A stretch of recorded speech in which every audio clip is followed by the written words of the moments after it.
It's pretty hard to believe that we are already in November of 2018, and of course that means it's been 2 months since the launch of the Forsaken expansion. I guess time flies when you're having fun. But of course that also means we are more than likely just a couple of weeks away from a DLC announcement. In this video I wanted to talk about some future content stuff, some interesting things that we know about the annual pass, the possibility of a new character, a very interesting character, actually coming into Destiny 2, and some further confirmation that the Arms Week event is very likely to launch in Black Armory. But we're going to talk about a game mode which has been removed. Destiny 2 is going to be free on PC throughout November, and as always we've got a bunch of other stuff to round up in this video, guys, so let's jump into it.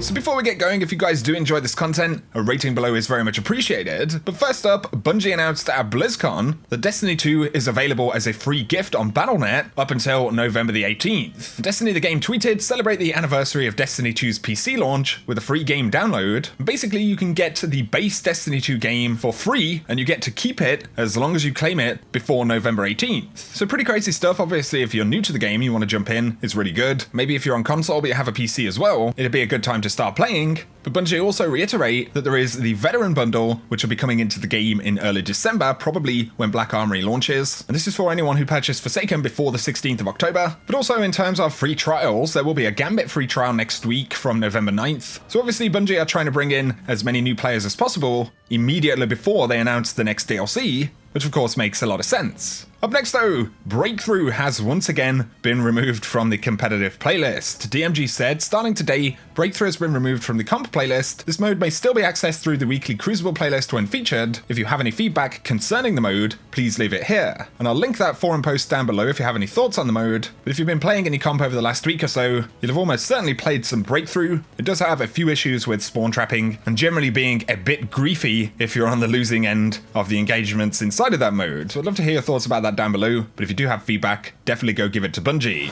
Up next though, I wanted to speak about a really interesting character, and it's looking entirely possible that this character could be featured in Destiny 2's upcoming content. So I initially saw this from a Reddit post by Exofiler, who found a bunch of audio lines that could potentially belong to a character called Lu Feng. So before we get into it, Lu Feng was a member of the Sunbreakers Titan Order. We learned a little bit about these initially in The Taken King. Many of them were actually exiled from the city, but despite their disagreements, the Sunbreaker Order did actually return to the city to help defend in the Battle of Twilight Gap. And Lu Feng was actually a famous part of this battle, but Lu Feng and the Sunbreakers were responsible for forging some pretty interesting stuff. Lu Feng actually made the Sunbreakers, or as they were later called, the Sunbracers, for the Warlocks. And on top of this, Lu Feng also crafted the Sunshot exotic hand cannon. And there are some really interesting audio lines in the game, which are almost certainly coming from this character. I'm glad the Sunbreaker fighting style found a good home. So we have the reference to the Sunbreakers right there, but there is another one to the Battle of Twilight Gap and the Sunbreakers as well. When my ghost woke me for the first time, the Battle of Twilight Gap was raging.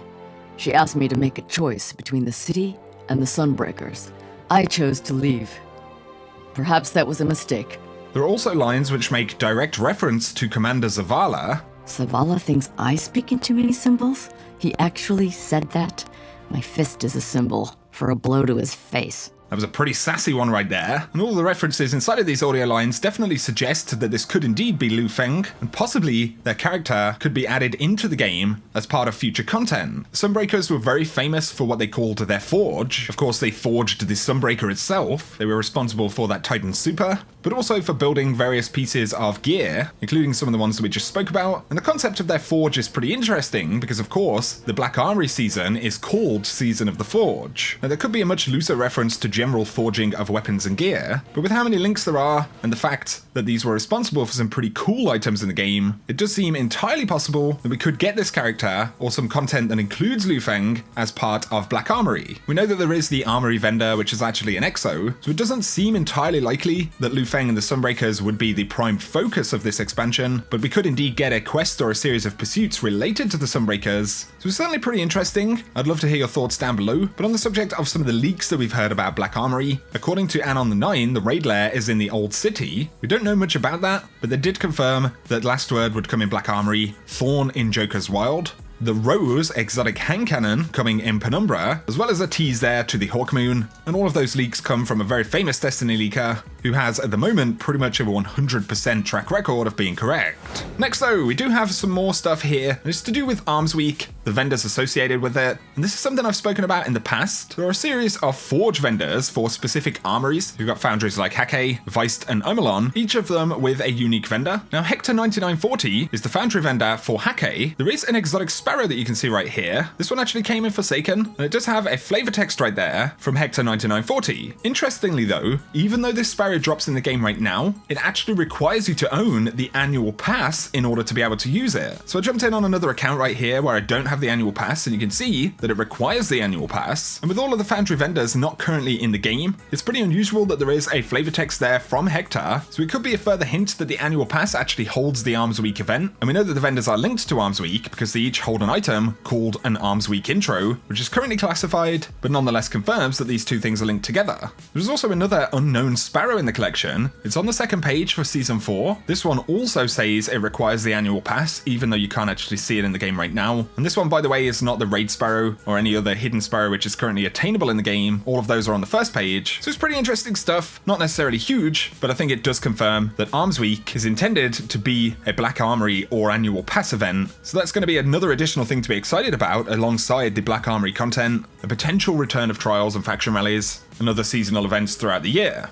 Next though, Cosmo spoke to some folks in the Forsaken feedback Reddit post. This is where Bungie are taking feedback on a bunch of stuff in the game. I'll link this one down below. Cosmo said, SRL is an interesting one. I see people ask for it consistently, but I also see others say that they didn't like it and don't want us to spend time bringing it back. Personally, I was never very good at it, but I did enjoy it. Deej loved it, and it was the one thing in Destiny that he could beat me at. Cosmo, you savage. But it's pretty interesting the way that Cosmo speaks about SRL. The fact that he says others say they didn't like it and don't want us to spend time bringing it back kind of suggests that right now SRL isn't on the cards. It's the first time we've really had any potential kind of update about SRL, but I'd love to hear your thoughts down below. I actually found it to be a pretty fun mode. I played it a lot more than I've played things like Haunted Forest, but I think in terms of bringing SRL back, they're kind of in a complicated place because of how sparrows are obtained, the perks and everything like that being random inside of Eververse. They would definitely have to create some opportunities to balance the perks out and stuff like that. But let me know down below, do you think SRL is something that should return to the game? Or like other folks, do you feel that it is kind of wasted energy? Either way, I'd guess that it's not something Bungie are currently working on from the way Cosmo spoke about it. Recently in the update, Bungie increased the drop rate of Nightfall exclusive drops, so all of the exclusive weapons, things like Mindbender's Ambition, even the older ones like the DFA hand cannon, these had previously been increased and were actually dropping a little bit more than what we saw in Season 3, but I wanted to clarify something. There are different thresholds that you can reach to actually increase your chances of getting these dropped, and Bungie broke these down quite a while ago. So you've got 30,000, 60,000, 110, and 200,000, each of them increasing the chance of getting these dropped. However, you don't actually have to hit that number every time you run a Nightfall. So if you wanted to farm for a specific item, all you have to do is hit the threshold of points in one run to actually get that increased chance inside of that Nightfall. So if you run a 200,000 point inverted spire, just as an example, you would now have reached the maximum threshold, and that will be remembered on your character. So every time you run that, the game is aware that you've reached that threshold, and you will permanently have that increased chance at the drop. So alongside the buff that Bungie implemented with the update, this is definitely something to bear in mind. If there are Nightfall things that you're looking to grab, definitely try and hit 110 or 200 if you can. And from then on in, you can farm it in various different ways, speedrun it, or go for points, with the maximum potential chance of getting that drop, which is pretty awesome.